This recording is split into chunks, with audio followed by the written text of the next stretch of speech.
I didn't know that you're a motorbike fan, by the way, until Tracy told me. Yeah, got a couple. What do you drive? I've got a Harley Y-Glide, and I've also got a dirt bike, a KDX 200. I ride up in the jungles in Cambodia and Laos and Myanmar on a annual basis. Well, COVID has slowed down for a couple of years. When did that interest begin? Have you always sort of been a motorbike guy? I started riding when I was 12. Used to milk cows, work on farms, and horticulture blocks, and that was the way to get around the farm. Wow. And just took on the interest. Has the entrepreneurial spirit always been within you? Yeah, I started trading when I was 7. I got my first paper round, and I went to a rubbish dump in Raglan. Actually, I was out of money. We were at the Men at Work concert. Went and had a look to see if we could find anything to sell. I found a Toby jug. Took it to the local second-hand store. They wouldn't buy it from me because they said, "Hey, you're young. You've got to have your parents with you." So I went and found an old elderly gentleman on the street and said, "Would you mind being my grandfather?" And we went in there, and I got my $5. So I've done trading for a long time. Awesome. I'm quite interested to know a bit more about your time at the Blue Star Group, because it's something that you mentioned when I first met you, when you came in and did the sales coaching at Driveline Fleet's sort of conference day. And you said, for better or for worse, I joined the Blue Star Group. What was that experience, and what was your role within the company? Yes, that's a good recall on your part. That was some years ago. So I was involved in Blue Star from 1991, 92 through to 96. And we scaled that business from a $12 million turnover business to a $500 million business. I initially started running the print and copy business called Xerox Copy Center. And then we had some other partners in the business that had a stationery company, furniture company, and a paper importing company. We put that all together, bought the existing Blue Star company, and then scaled that. And then we borrowed $20 million from direct capital and bought the customer premises equipment base from Telecom, which allowed us to take people's phone systems and convert them out into other product. So we then bought Whitcoulls and some other large print companies, and then Ubix photocopiers. So that culminated in 1 year alone, we did 26 acquisitions. And at that time, I was the group marketing director. How did you take the business from something which was relatively unknown to actually establishing what your core philosophy was and getting people to understand that as working in the marketing field? Well, so firstly, let's be clear, I was one of many partners. There were 16 within the business, and there was a key shareholder within that.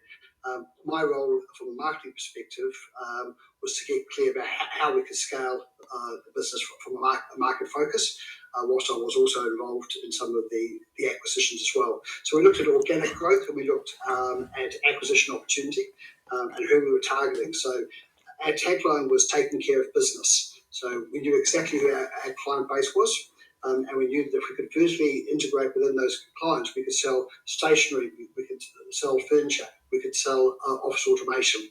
So it was about owning the client for life through all the different product range. So it was about building relationships, but also we had to be very proactive, strong in our marketing, and we had to have a strong sales base. So we trained our salespeople well, and we ensured that we had very strong marketing. We had a place at 42 Upper Queen Street, and 1 year I put 2 containers on top of each other, put a big banner outside, and in that month we sold $1 million worth of faxes, which from a zero base, it was quite considerable. So you've always looked at ways to stand out and be unique within a business sphere, and that's obviously something that's carried across a lot into the work that you're doing now with strategic management advice and also sales coaching too. What type of advice would you have for a business owner that is operating in the tourism industry right now and has had it pretty rough for the last couple of years? Yeah, okay. I'll firstly just go back, and you may mention that I try to do things differently. I'll do things differently if they add value. So I'm always asking how can rather than why not. So if I want to achieve a certain market share, say 20% or 50% or 3%, I get clear about what that number is, and then what are the routes to that market? What are the opportunities? So in tourism, right now, what are the opportunities? Is it domestic tourism? Is it international tourism? What age group? What type of spend? Then have a look at how can I be flexible with my product offering? What resources do I have to commit to the strategy? Can I execute it? It's all very well to say, oh, hey, we want to work in the aged care tourism market, but not have the ability to fund the necessary infrastructure for that particular market. So I like to be realist, be a realist about my approach, look at what needs to be achieved, and then go and test and measure the market. So tourism, I think there's huge opportunity right here, right now. A number of people are feeling a bit of pain. I absolutely get that. But often it's the downturns where you grab the opportunity. And what's extremely interesting for me over the last 2 years is domestic tourism has come back quite strong for those who've been ready for it. Others have just absolutely struggled. But I speak to a number of cases where they've applied good strategies. Some of them have been lucky, but many of them have said, how do we make the best of a bad situation? And now they have a new pillar to their whole business, being the domestic tourism market. Yeah, it's so interesting that you mentioned that, because I've got friends down in Taupo and they run a company called Doughboats. And one of the first things which they looked at doing during the downturn and the initial lockdown is, taking advantage of the media opportunities which came their way. And there was a local reporter who went from Stuff, and he spoke with them. And all of a sudden, they had an article that was published on Stuff, great backlink to their website as well. And suddenly, the awareness of who they were and what they offered just absolutely blew up.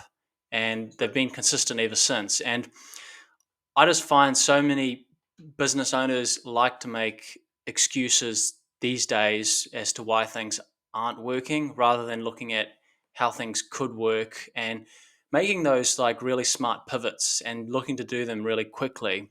And one of the big things has been that move online, because there was still, I think what COVID has shown more than anything else is that a lot of businesses were still lagging big time with online marketing and having an online presence, as opposed to those who had been doing it for quite some time. And they managed to, or a lot of them did, weather the storm in a much more sustainable way. Can I just make a comment about Doughboats? Only because my wife has been on those boats. She came back raving. And she raved because they organised the food. It was brought down to the boat. It was an electric engine, which they gave a briefing to one of the pilots in the boat, which is one of my wife's friends. They had a fabulous time out with the music, with the Bluetooth speaker. The whole ambience, the whole offering is just so well presented, as is the customer service. So they've got the marketing right. They've also got the customer service, and I would suggest there's a demographic that will absolutely grab it. There's many demographics, but there's a couple in particular that will absolutely love that particular product. And I would suggest that females in their 30s to 50s would be an absolute sweet spot. Yep. Absolute sweet spot. 100%. And even just the fact that they were very smart in marketing it as a socially distanced activity as well, where you could go with people in your bubble and enjoy the activity, rather than saying it's some great thing to do in Taupo, which is what 50 or 60 other service providers would have said as well. So where's the point of difference in saying that type of stuff? And so they've been smart, they found out what their point of difference, they just happened to be in Taupo, which ties it in.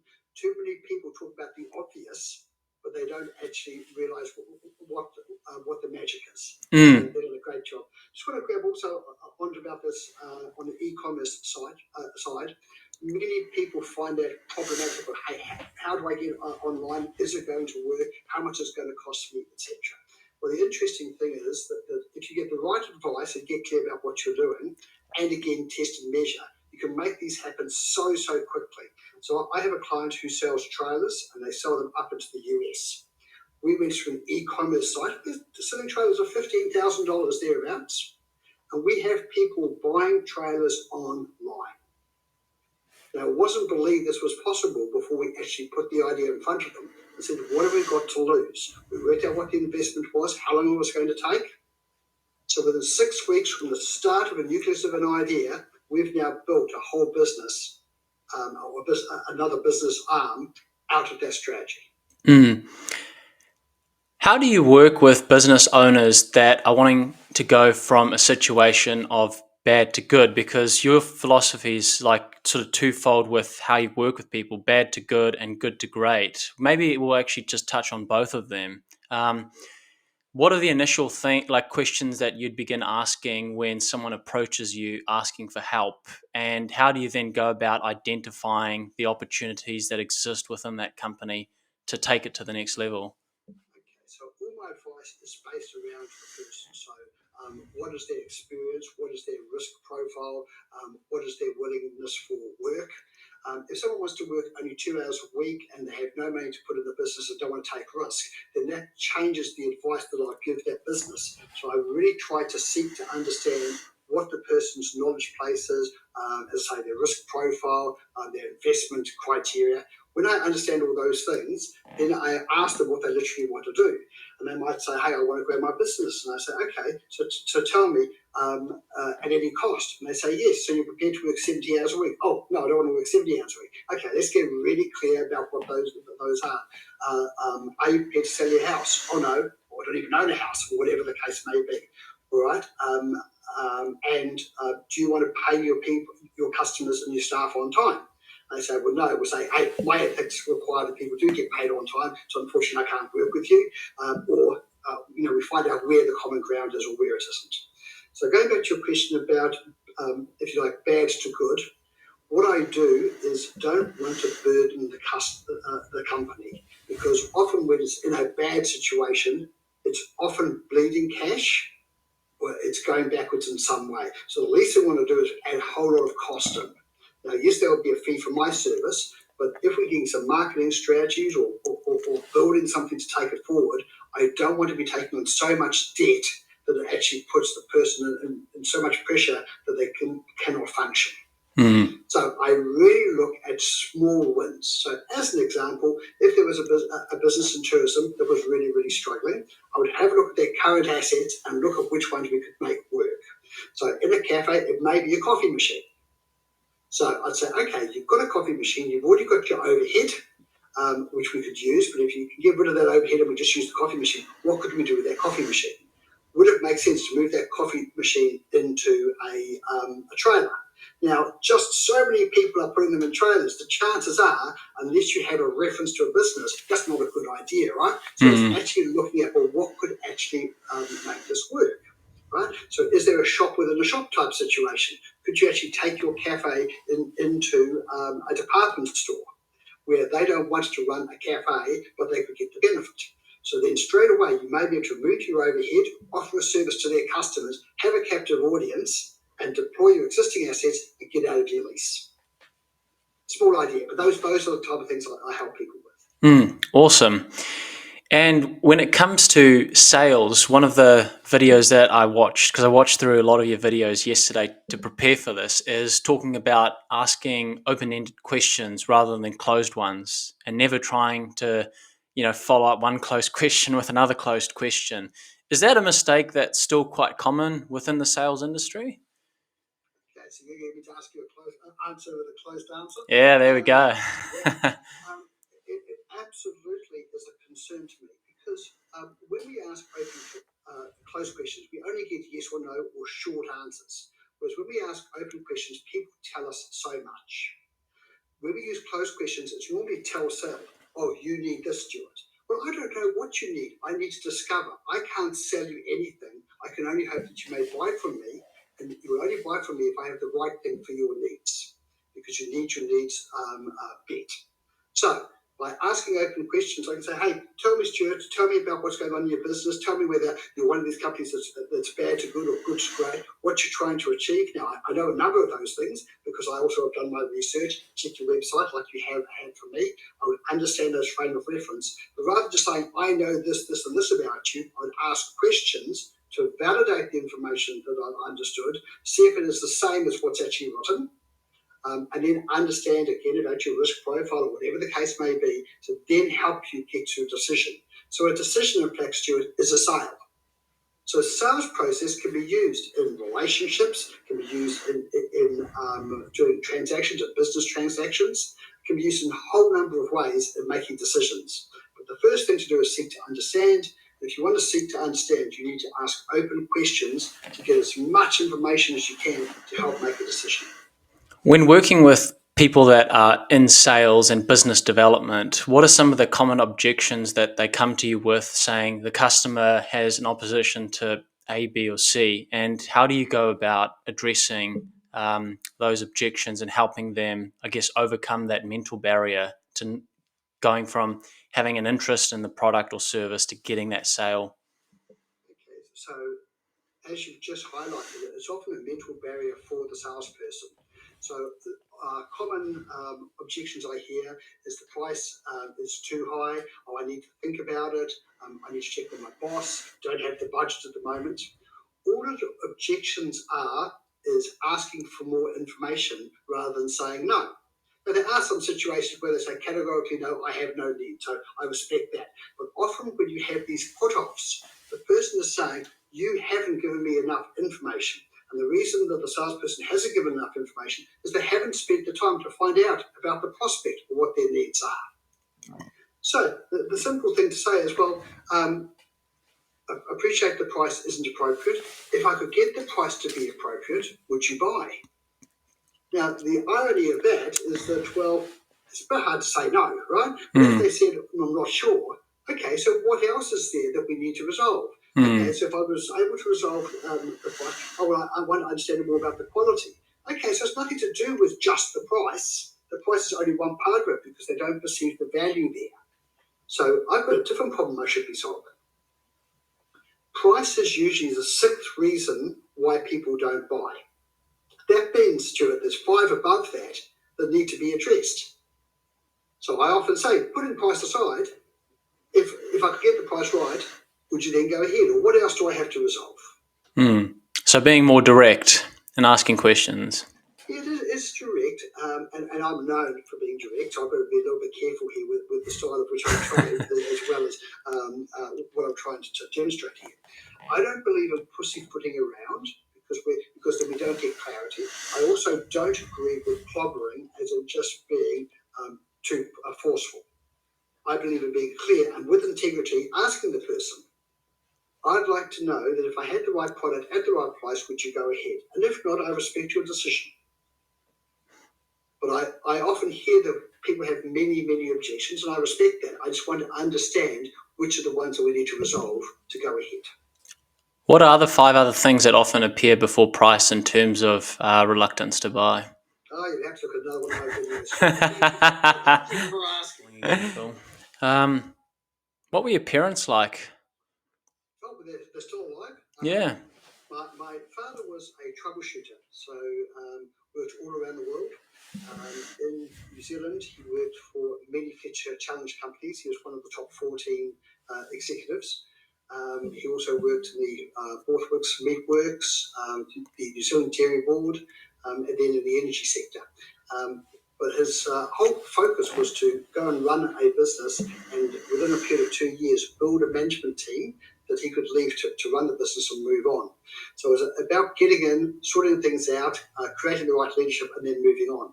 So ironically, I've almost fallen back into what he does, but working for myself, and I run a number of more longitudinal projects, but there's lots of similarities. What about your mother? My mum, she's very vivacious, very, very social, likes to party and enjoy, but always checking in with people. So as much as a real card, a really real life of the party, she would connect very well with people to make sure they were looked after. So my father also is very caring, but also very clear and quite driven. So I'd like to think I probably have some of their their traits, their positive traits. Whereabouts did you grow up? So I went to 13 schools in 4 different countries. So I was brought up here in New Zealand, Australia, Singapore, and in the UK. Spent quite a bit of time in Europe as well. How did that shape your experience of like the world, and also, I guess, being in New Zealand as well and doing business here? Yeah, so I spend a lot of time here, but I also do a lot of work in the likes of US now, and I've certainly had experiences in Europe. What it's done for me is to help understand other cultures and other business practices, so I don't get surprised. In fact, I've done a lot of work in Asia. I mentioned I spend a lot of sporting time up there, and so by understanding other business cultures, just the way that people operate, that's really helped me work on my international business. I sat on the India-New Zealand Business Council for a number of years in 2008, 2010. I was invited up to India as a guest speaker. And what I learned there is effectively have 5 cups of chai, the Indian tea, be invited to someone's home and to a family wedding. And once I've done all those things, I could then start doing business. Now, many people say you've got to drink Johnny Walker Red Label, but that's not something that I particularly want to do. So I did all the other things, though, and made up for drinking lots of Johnny Walker. Wow. I didn't actually know that, like, sort of you'd experienced so much of the world, like, sort of with like growing up and also doing business as well. Like, I mean, there was some sort of awareness that you'd done work in the Pacific Northwest, but not to the level that you've just outlined now.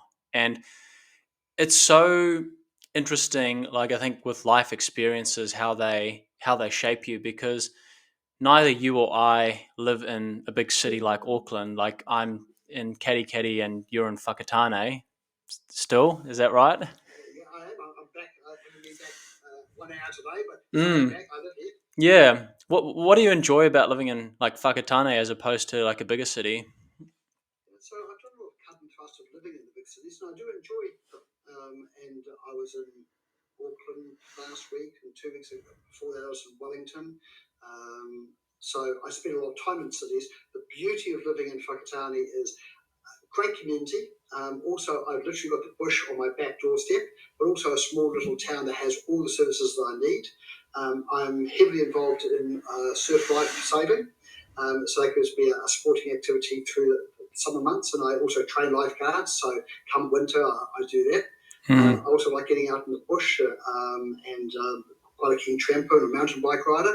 So I was here last weekend and I did a nice small 16k bike ride up in the Whirinaki forest, which is a couple of hours from home. Awesome. What do your kids think about the stuff that you do, and I guess what dad's like? I mean, are you sort of different at home than to what you are in the sort of corporate world or training space? Well, I think a lot of dads are just goons or goofy dads. My kids are now close to, one's 21, my son and my daughter is close to 20.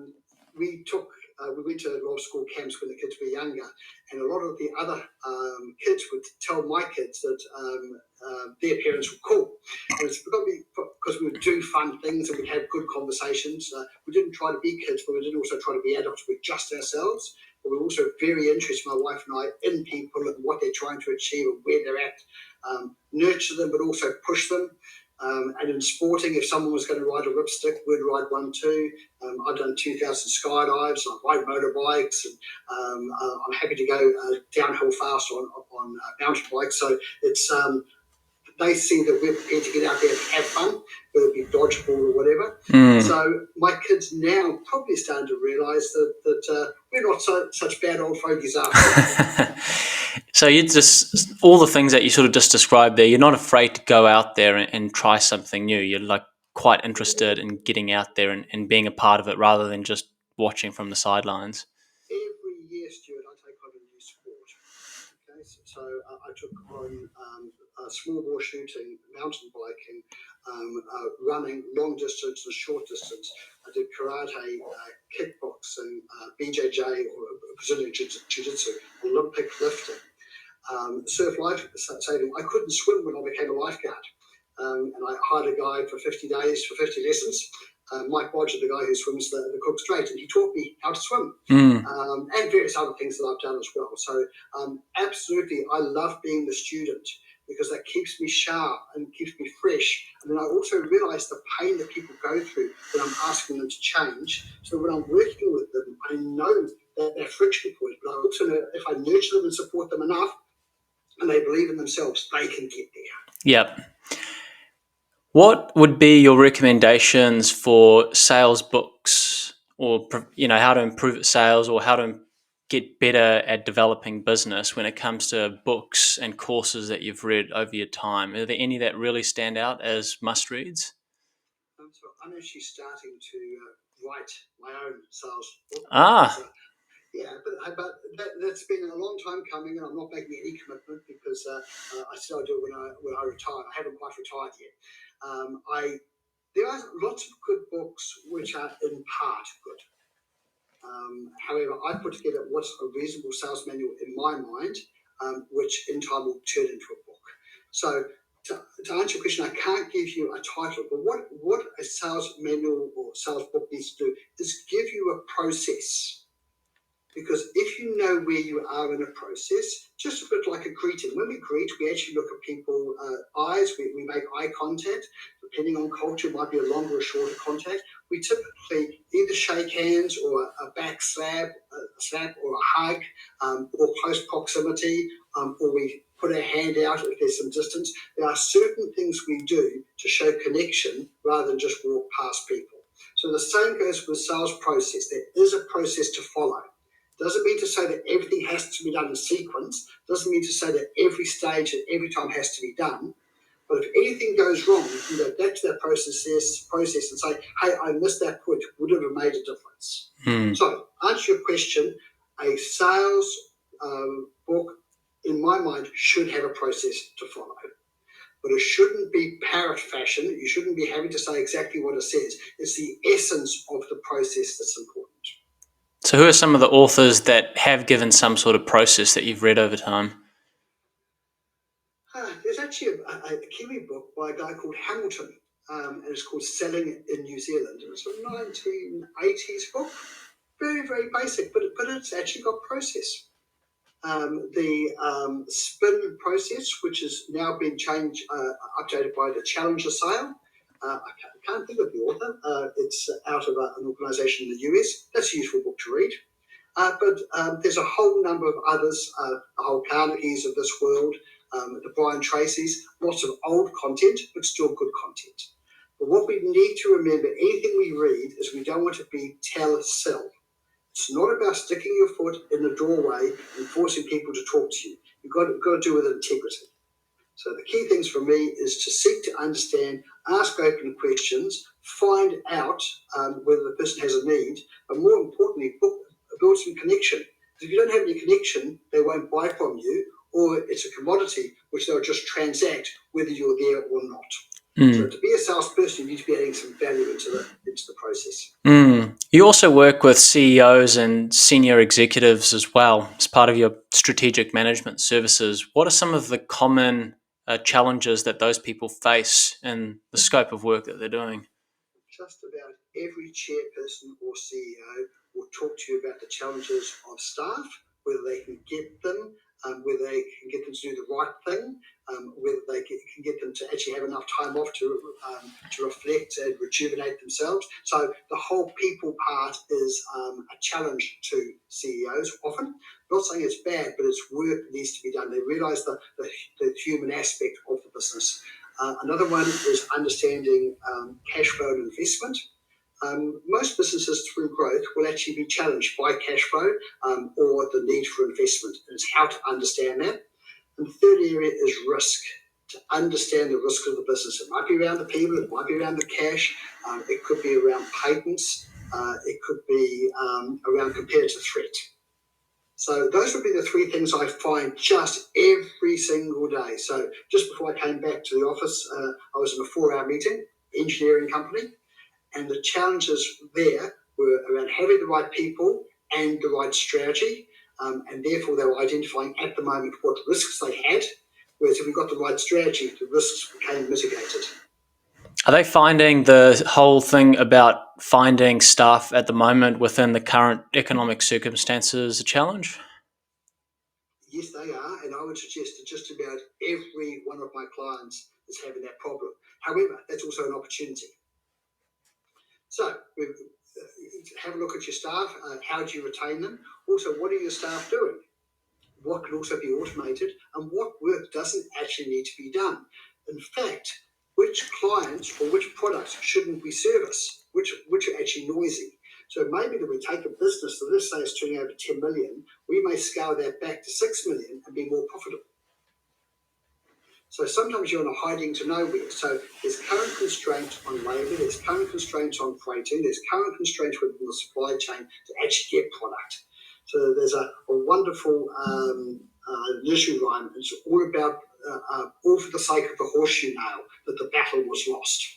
Okay, one little widget breaks everything down. So let's look at what those widgets are, whether they're people or machines or supply or logistics. What is it that's actually slowing the place down?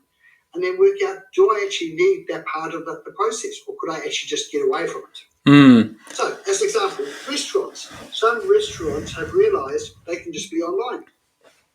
Their kitchen doesn't have to have a front. There's now called dark sites for supermarkets, which are actually not supermarkets, they're just a warehouse.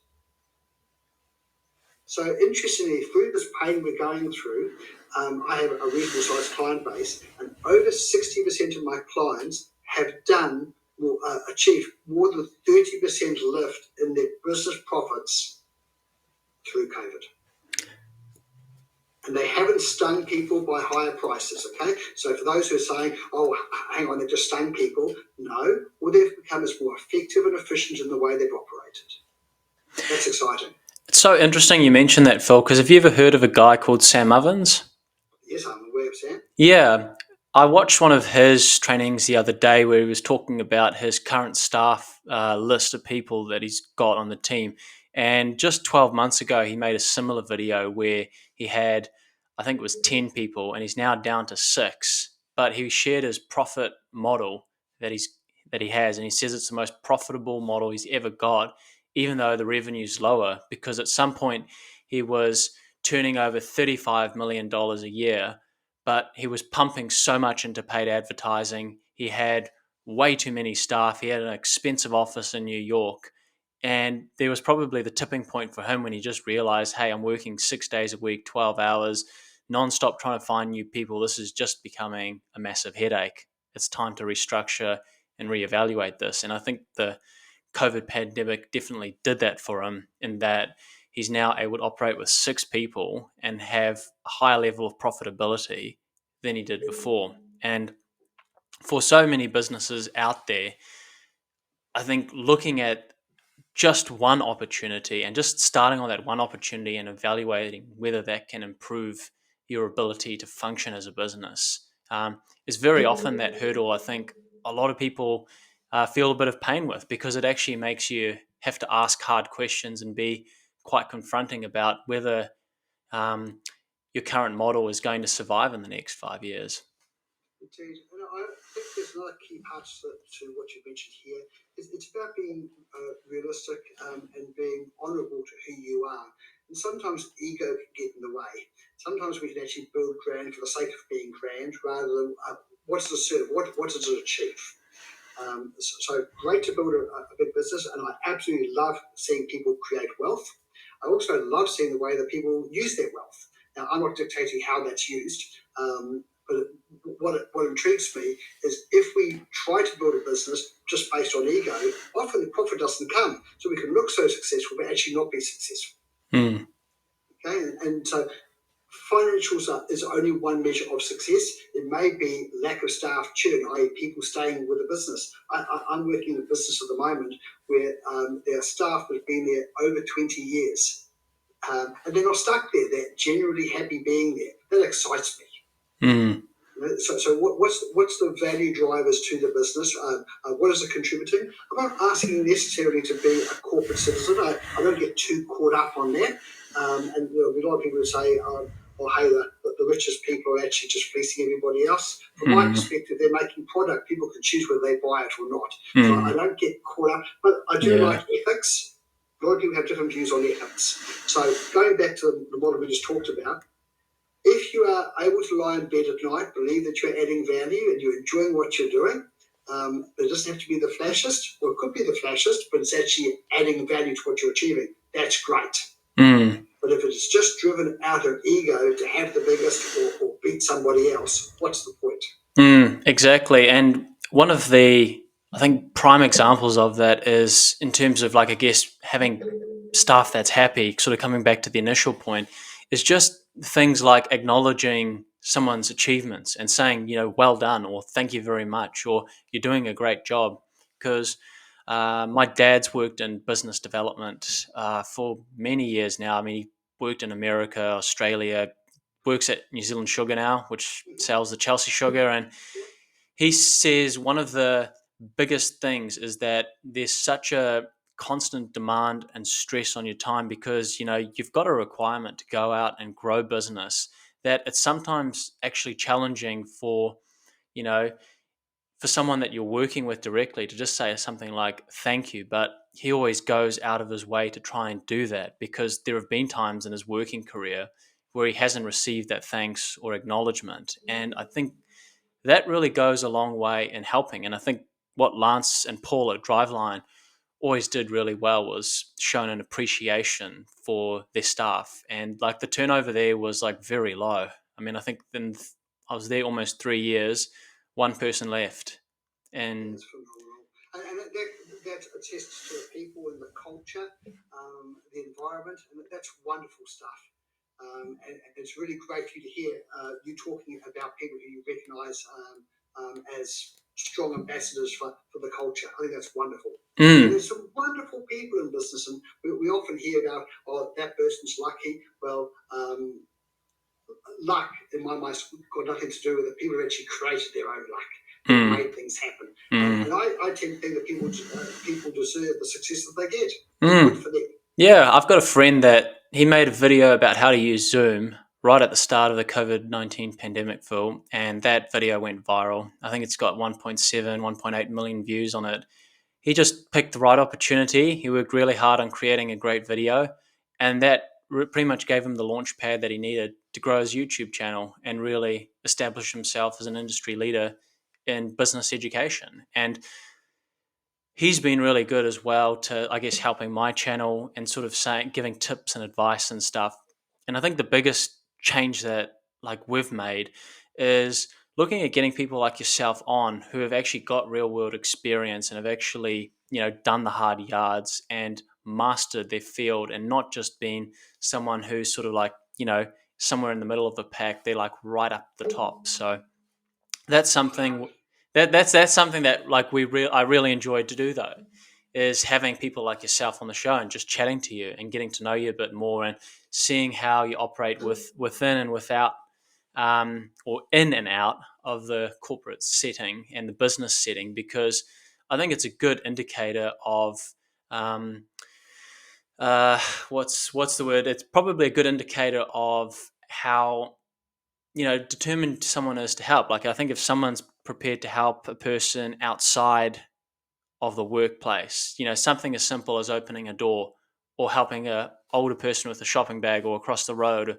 or buying a cup of coffee for someone who forgot their wallet at the house or something like that, then that flows over to how you carry yourself into other areas as well. And so many times I've heard stories. I can't say I've seen too many myself because I'm too young for that. But seen and heard about stories about people that have had messy lives, and that's carried into their business, where they've gone from having a functioning, smooth business to having a messy business, and then it's folded in and it hasn't ended well, and it just created a lot of extra stress. Is that something that you've noticed with the work that you've done with, how somebody carries themselves in one way flowing over into other areas? Yeah, well, business life and personal life are often interconnected anyway. It's very hard to leave our home problems at home when we come to work. The interesting thing about all this discussion is, and I just want to go back about people being success. Everybody has success in different ways. I have a friend who was seen as what was the dunce class, the D stream, if you like, at school. He has dyslexia and some other learning disabilities. He is the smartest guy that I know. He can build a computer from scratch. He can build a motorbike from scratch without a manual. Just so brilliant. And in fact, I keep a journal of people that I recognise their brilliance. Now, some of the things I may not like about certain people, but everybody has some brilliance. Everybody has some brilliance. And then the decision is, do I use that brilliance for work, or do I use it for my social encounters, or what do I do with it?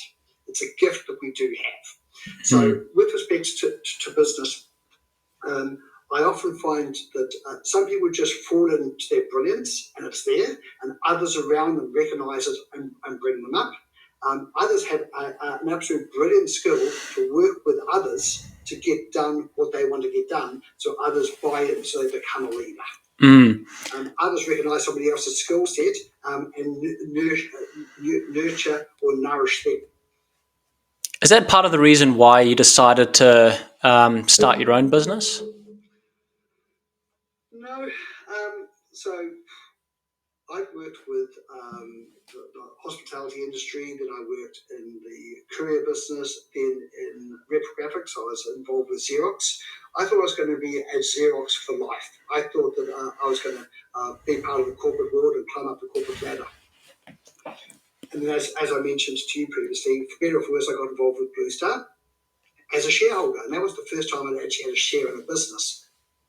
When I decided to leave that for ethical reasons, I then thought, but I like self-employment. I like business, but I also, at this stage, don't want to have business with others. I want to have my own business, my control of my own destiny, so I can turn it on or turn it off or scale it or do whatever I want, but that I've created it. So I've done exactly that by helping other businesses. So I've had the best of both worlds. I've helped grow other businesses, but I've had my own business that offers those services.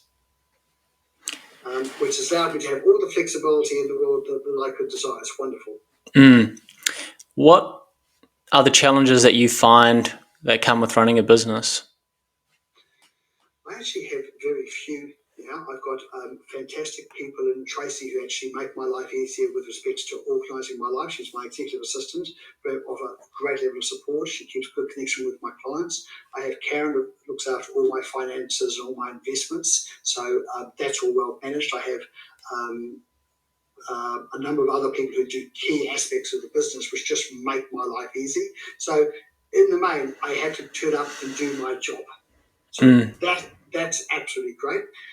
If I was starting again, though, the challenges would be how do I run Xero? How do I actually choose the software? How do I get my computer set up? How do I go get new customers? Right? But I don't have those problems because I've been doing this for a long time. And what I've also realised, I've never done a GST return, but I've been self-employed since 1988, 89, I think it is. And I've done GST returns every period since then, but I haven't done it personally. Now, I also know what goes into a GST return. I know exactly what it should be, but I physically don't do it. Equally, I don't do my own gardening, not because I don't like gardening, but I'd much rather somebody else do the gardening and I go and play sport. So the key point I'm making is the things that used to frustrate me about business, I've just made sure I've got them sorted. It's so interesting you mentioned that, Phil, because I think what I've enjoyed the most about being self-employed is the opportunity to just say, yep, I'm going to go away on a long weekend. I'll be back on Tuesday. And there's no annual leave form to sign. There's no requirement to, tell someone else what to do. It's up to you to make sure that's in check and get help if you need it. But you can just go and do that. There's that freedom and you can go and have a lot more fun. And I think that's what Kevin O'Leary talks about in business. He's obviously got some attitudes and stuff that I don't agree with. But that whole thing about having fun and enjoying yourself and having that opportunity to go and do things that you never could have imagined possible, I think is really the really satisfying part about it. And also just being able to control, the direction that your business is going into, and not having to be reliant on someone else, particularly in a smaller business where, if you need expert help, you can go and get it a lot of the time. I'm so with you, and being self-employed is valuable. I guess being doing it so long, I don't know anything else, and in fact, I think I'm unemployable. but the irony is with that is I actually contract myself to run departments of businesses. But what I do is I will become their sales manager or their CEO, but I just say, hey, I can do all those things, but I won't do them full time. So I actually run a number of businesses or a number of departments or divisions of businesses. I've got a heavy client load, but because I know what I'm doing and because I know what I'm looking for, and because I like to feel that I'm a reasonable communicator, I can do that in a fifth of the time. Which therefore means I can have 5 jobs, which therefore means I can actually probably earn reasonably well. Because I've created a model of way I can do things, and that's my unique selling proposition. Is there a lot of wasted time in businesses? Oh, there's a huge amount. So I track every single 15-minute block of my workday when I'm working. When I'm not working, I don't, all right? But when I'm working, I have so much data to work out how effective and efficient I'm being. I know all my travel time. And the benefit of that is I can work out, am I being effective and efficient? And it's important to have time, because out of quantity time comes quality outputs. However, there's a lot of time that is quantity time which is just wasted, absolutely wasted. So in production sense, I track productivity or utilization, slightly different measures. And it's so interesting, some good businesses are often running about 70% utilization. Some may be right at 85, 90%. And other companies who think they're busy are running a 48, 45, 43% utilization. That means that for every 10 hours, they've only got 43% of that actually being charged out. That's scary. I think one of the biggest problems that I noticed at one of the first companies I worked at full time was the meetings about meetings and how much time that often chewed up. Meeting together to plan the week where we're going to have meetings with particular clients and all that stuff. And it really just was something that could have been done over an email or over an announcement where the manager just takes control and says, this is what we're doing, this is what we need you to prepare for, and go. There's obviously a lot of challenges that the world's faced in the last couple of years, but there's also some big opportunities that have arisen. If you were going in to consult a New Zealand business that's looking to expand and grow out, where would you say are the biggest opportunities right now? The number that I'm finding, Stuart, are with consolidating existing businesses. So we've got so many boomers who get to the stage where they haven't got an exit plan. What are they going to do with their businesses? Their businesses actually don't have much value from a sellable perspective, but from a salvageable perspective of making them into to bring them together to amalgamate is such an opportunity. So we're seeing this happening with the likes of audiology. We're seeing it perhaps in doctors' groups or where they become collectives, accounting firms. The next cab off the rank will be the engineering companies. They've got lots and lots of plant, which is still valuable. Yes, they need some more investment, but they've got maybe 2 or 3, 30, 40 people working in these different environments, which could be actually brought together and have a much more solid and robust business. Also, the technology, as far as the Internet of Things, hasn't been applied to many of those businesses. So you put that across the business, systemize it, open up the gateway to the market, and it's a fantastic opportunity to breathe life back into those businesses and also give some career opportunity for the staff that are there. So I see huge opportunity in engineering, accounting, but also in some of the health area too, where there'll be amalgamation. Awesome. Phil, where can people find out more about you? So we've got a couple of websites. Philbaldey.co.nz is probably the best place. there's a contact page there, my details. I'm more than happy to hear from you.